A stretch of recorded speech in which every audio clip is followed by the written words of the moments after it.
Hello everyone, welcome back to my channel. আশা করি তোমরা যে যেখান থেকেই আমার এই ভিডিওটা দেখছো অনেক অনেক ভালো আছো। আমি রাখি আমিও অনেক ভালো আছি। আজকে আমি চলে এসেছি তোমাদের সাথে একটা নতুন ভিডিও নিয়ে। আজকে আমি এসেছি শ্রীভূমির প্যান্ডেল হপিং করতে। তো তোমরা চলো আমার সাথে প্যান্ডেলটা গিয়ে দেখে আসি, আর আলোকসজ্জা কেমন করেছে সেটাও তোমাদের সাথে শেয়ার করব। তো চলো ভিডিওটা স্কিপ না করে দেখতে থাকো আমার সাথে। ভিআইপি লেক টাউন ক্লক টাওয়ারের কাছে আমরা দাঁড়িয়ে আছি রাস্তার ওই পার হব বলে। আর দেখো পুলিশরাও কিন্তু গার্ডেড রয়েছে। আর রাস্তা পার হয়ে গেলাম, তারপরে শ্রীভূমির যে মেন গেটটা সেই গেটটা দিয়ে আমরা ঢুকে পড়লাম। আর দেখো প্রথমে ভিড় তেমন ছিল না, আমরা হেঁটেই যাচ্ছিলাম। আর এই যে আলোকসজ্জা দেখো, এখানে সুন্দর সুন্দর আলোকসজ্জার জন্য কিন্তু খুবই বিখ্যাত এই শ্রীভূমি। এছাড়া প্যান্ডেল ঠাকুর তো খুবই সুন্দর। এবারে পুজোর থিম করেছে তিরুপতি বালাজি টেম্পল। আর কি সুন্দর যে প্যান্ডেলটা করেছে সেটাও তোমাদের সাথে আমি শেয়ার করব।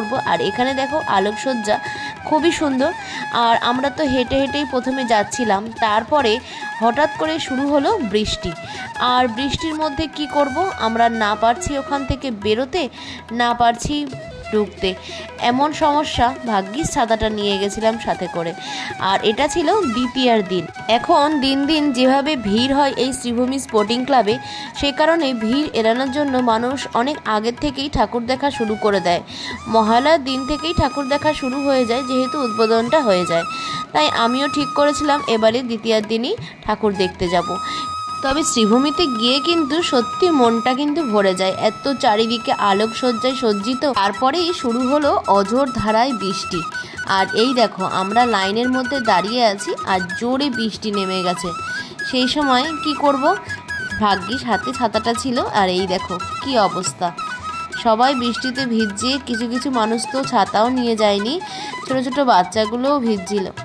অনেকক্ষণ লাইনে দাঁড়ানোর পরে তারপরে আবার যখন লাইনটা ছাড়লো, তখন মানুষ আবার চলতে শুরু করলো।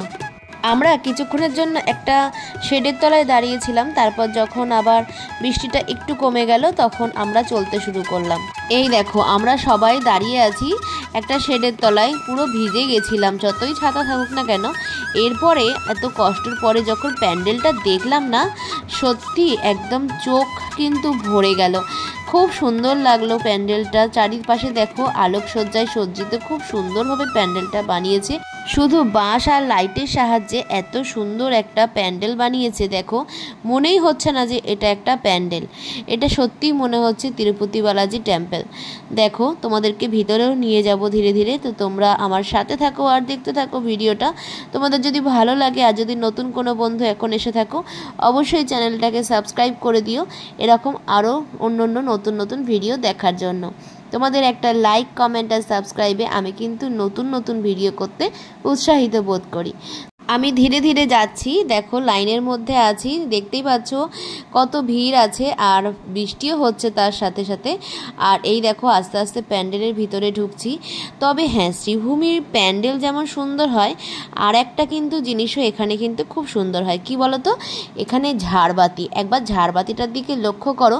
ঝাড়বাতিটা কিন্তু খুবই সুন্দর। আর পুরো প্যান্ডেলের ভিতরটা কিন্তু এসে মনে হচ্ছে আমি কোনো স্বর্ণমহলে এসে গেছি। আর ঠাকুর খুবই সুন্দর ঠাকুর করেছে, ঠাকুরের গায়ে কিন্তু গয়না ভর্তি। আর ঝাড়বাতিটা প্রত্যেকবারের মতন এবারেও কিন্তু খুবই সুন্দর হয়েছে। আর পুরো প্যান্ডেলে ভিতরে দেখো বিভিন্ন মূর্তি রাখা রয়েছে। আর ভিড় তো প্রত্যেকবারের মতন একই রকম হয়। আর দেখো একবার ঠাকুরের মূর্তিটা খুব সুন্দর, খুব সুন্দর ঠাকুরের মূর্তি। তোমাদের কেমন লাগছে অবশ্যই কিন্তু আমাকে কমেন্ট করে জানিও। তবে একটা জিনিস আমার কাছে কিন্তু খুব ভালো লাগলো, প্রত্যেকবার প্যান্ডেলে এত ভিড় হয়। যদিও সেদিনকে আমি সপ্তমী অষ্টমীতে দিকে যাই, এবারে কিন্তু দ্বিতীয়ার দিকে গেছি, আমি তোমাদেরকে আগেও বলেছি। আর এবারে গিয়ে কিন্তু কোনো ভলেন্টিয়ার বা পুলিশ কিন্তু আমাদেরকে বার করে দেয়নি। আমি কিন্তু মন ভরে ঠাকুরকেও যেমন দেখতে পেয়েছি, তেমন কিন্তু প্যান্ডেলটাকেও মন ভরে দেখতে পেয়েছি। আর দেখো সবাই খুব সুন্দরভাবে দাঁড়িয়ে উপভোগ করছে ঠাকুর। এরপরে আস্তে আস্তে বেরিয়ে নিয়ে আসলাম। আর বাইরের লাইটিংটা, এটা বেরানোর পথে দেখো লাইটিংটাও কিন্তু খুবই সুন্দর, মা দুর্গার চোখ করেছে। আর রাস্তায় আরও একটা প্যান্ডেল চোখে পড়লো, আর এই প্যান্ডেলটাও কিন্তু অসাধারণ হয়েছে। আর এই প্যান্ডেলের ভিতরেও তোমাদেরকে নিয়ে যাব, চলো। আর এই প্যান্ডেলের ভিতরে ঠাকুরটাও কিন্তু আমার কাছে খুব ভালো লেগেছে। দেখো ঝাড়বাতিটাও তোমাদের সাথে শেয়ার করলাম, আর ঠাকুরটাও তোমাদের সাথে শেয়ার করব। দেখো কেমন লাগলো তোমরা কিন্তু অবশ্যই আমাকে কমেন্ট করে জানিও। আর এই দেখো প্যান্ডেলের ভিতরে ঠাকুরটা খুব সুন্দর হয়েছে, তাই না? তোমরা কি বলো? প্রত্যেকটা বাঙালি এই একটা বছর পরে অপেক্ষায় থাকে এই দিনটির জন্য, কবে মা উমা আসবে এই ধরিত্রীতে। মা সিংহের পিঠে বসে এসেছেন, এবং দেখো এখানে অসুর আছে, এদিকে আছে সরস্বতী, এদিকে আছে কার্তিক, আর মায়ের ওই পাশে আছে লক্ষ্মী আর গণেশ। মা প্রত্যেক বছর তার 4 সন্তানকে নিয়ে কিন্তু বাপের বাড়ি বেড়াতে আসে এই 4 দিনের জন্য।